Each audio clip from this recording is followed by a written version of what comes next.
আসসালামু আলাইকুম everyone, welcome back to my channel. আজ আমি বিনা তেলে বেগুন ভাজা তৈরি করে দেখাবো। সাধারণভাবে বেগুন ভাজতে গেলে কিন্তু তেল লাগে, অল্প না ভালোই তেল লাগে। আর সেই বেগুন ভাজাটাই যদি আমরা তেল ছাড়া তৈরি করি তাহলে তো অনেক ভালো হয়, স্বাস্থ্যের জন্য খুবই উপকারী হয়, হেলদি একটি বেগুন ভাজা। আশা করছি আমার আজকের এই ভিডিও আপনাদের কাছে অনেক ভালো লাগবে ও হেল্পফুলও হবে। তাহলে পুরো ভিডিও দেখে আসুন। প্রথমে আমি নিয়ে নিচ্ছি দুটি বেগুন, আর বেগুনটাকে খুব ভালোভাবে ধুয়ে নিব। এই বেগুন কাটার পর আমি আর ধুবো না, এজন্য প্রথমে খুব ভালোভাবে ধুয়ে নিতে হবে। ধুয়ে নেওয়া হয়ে গেলে বেগুনের পানি ঝরিয়ে বা মুছে নিতে হবে। তো আমি এখানে পানি ঝরিয়ে নিয়ে নিচ্ছি।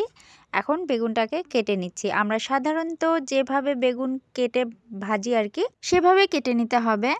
আসলে তেল ছাড়া যে বেগুন ভাজা যায় এটা অবিশ্বাস্যকর। তো আজকের এই ভিডিওটা দেখলে পুরোপুরি আপনারা বুঝতে পারবেন, আর এটা খেতে কতটা ভালো লাগে বা কতটা পারফেক্ট হয় সেটাও আমি শেষে আপনাদেরকে বলবো। তো পুরো ভিডিওটা দেখে যান।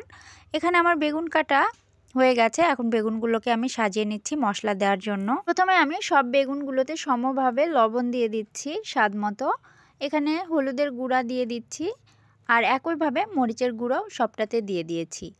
সবশেষে এখানে সামান্য পরিমাণে চিনি ছিটিয়ে দিচ্ছি। এখানে চিনিটা দিতে হবে কারণ এটা তেল ছাড়া বেগুনে ভাজা, এজন্য। তো চিনিটাও দিয়ে নিয়েছি। এখন আমি একটি বেগুনের সাথে আরেকটি বেগুন এভাবে ঘষে ঘষে সবটাতে সমভাবে মশলাটা লাগিয়ে নিচ্ছি। দেখুন, আর এভাবে লাগিয়ে নেওয়ার পরে খেয়াল রাখতে হবে অবশ্যই যেন সব বেগুনে চিনিটা থাকে, মানে সব বেগুনের উপরে যেন চিনির দানা থাকে। আর লাগিয়ে না হয়ে গেলে 5 মিনিট রেস্টে রাখবো, তাহলে কিছুটা পানি ছেড়ে আসবে আর ভালো মতো বেগুনের ভিতর মশলা প্রবেশ করবে। এর ফাঁকে আমি আরেকটি মশলা তৈরি করে নিচ্ছি। এখানে আমি 3 চামচ বেসন নিয়ে নিচ্ছি আর 3 চামচ চালের গুঁড়া। আপনারা চাইলে চালের গুঁড়ার পরিবর্তে কর্নফ্লাওয়ারও দিতে পারেন। আর বেগুনের ভিতর যেহেতু আমি লবণ, হলুদ, মরিচ দিয়েছিলাম, এজন্য এখানে হাফ চামচ করে দিয়ে দিচ্ছি। আর দিয়ে দিচ্ছি জিরার গুঁড়া হাফ চামচ, সবশেষে দিয়ে দিচ্ছি চাট মশলা। এখন এই শুকনো উপকরণগুলোকে খুব ভালোভাবে আমি মিশিয়ে নিব। আর ভালোভাবে মিশিয়ে নেওয়া হয়ে গেলে আমি আগে থেকে যে বেগুনটা রেস্টে রেখেছিলাম অনেক পরিমাণে পানি ছেড়েছে।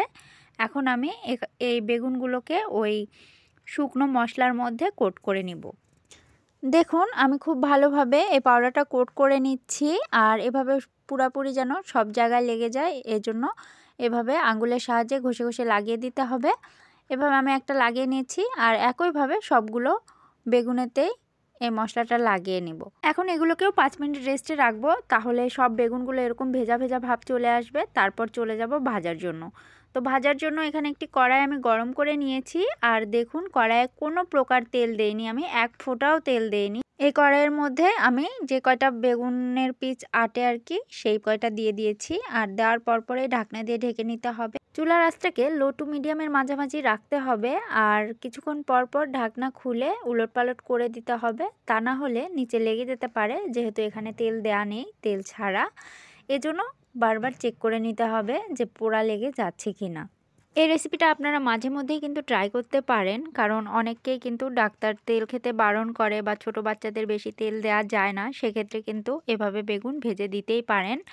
আর অনেক হেলদিও এই বেগুন ভাজাটা, তবে অনেক সময় সাপেক্ষ। হাতে সময় নিয়ে এই বেগুন ভাজাটা তো করতে হবে। রান্না শেষে চুলায় চাপিয়ে রাখতে পারেন, বা গ্যাসের আঁচটা খুবই লো করে এই বেগুনটা ভাজতে হবে। আমি বারবার চেক করছি বেগুনটা সেদ্ধ হচ্ছে কি না। প্রায় 5 থেকে 6 বারের মতো আমি ঢাকনা খুলে খুলে বেগুনটা ওলট পালট করেছি। আর দেখুন একসময় কিন্তু এটা ভাজা হয়ে গেছে। আমি আপনাদেরকে ভেঙেও দেখাবো যে বেগুনটা কতটা পারফেক্ট হয়েছে। এখন কিন্তু বেগুন ভাজাটা দেখে বোঝা যাচ্ছে যে সাইড থেকে হয়ে গেছে। কুকড হলে কিন্তু বোঝা যায় যে দেখুন এর কালারটাও চেঞ্জ হয়ে এসেছে। এই বেগুন ভাজাটা হবে উপর থেকে ক্রিস্পি আর ভেতরটা অনেক নরম। তো বেগুন ভাজাটা হয়ে গেছে, আমি এখন নামিয়ে নিচ্ছি আর আপনাদেরকে সার্ভ করে দেখাচ্ছি। প্রিয় দর্শক, আমার ভিডিও যদি আপনাদের কাছে এতটুকু ভালো লেগে থাকে তাহলে চ্যানেলটি অবশ্যই সাবস্ক্রাইব করে দিবেন, আর পাশে থাকা বেল আইকনটিতে ক্লিক করে রাখলে আমার নিত্য নতুন ভিডিও সবার আগে পেয়ে যাবেন। তো এখান থেকে এক পিস বেগুন ভাজা আমি আপনাদেরকে ভেঙে দেখাচ্ছি। দেখুন ভেতরটা কতটা পারফেক্ট হয়েছে। ভেতরটা কিন্তু পুরোপুরি কুকড হয়ে গেছে, আর খেতে আমার কাছে খুব একটা ভালো লাগেনি। তেলে ভাজা বেগুনের স্বাদই কিন্তু অন্যরকম। তারপরেও আপনারা ট্রাই করে দেখতে পারেন। তো আজ আর কথা বাড়াচ্ছি না, আজকের মতো এখানেই বিদায় নিচ্ছি। সবাই ভালো থাকবেন, সুস্থ থাকবেন। আল্লাহ হাফিজ।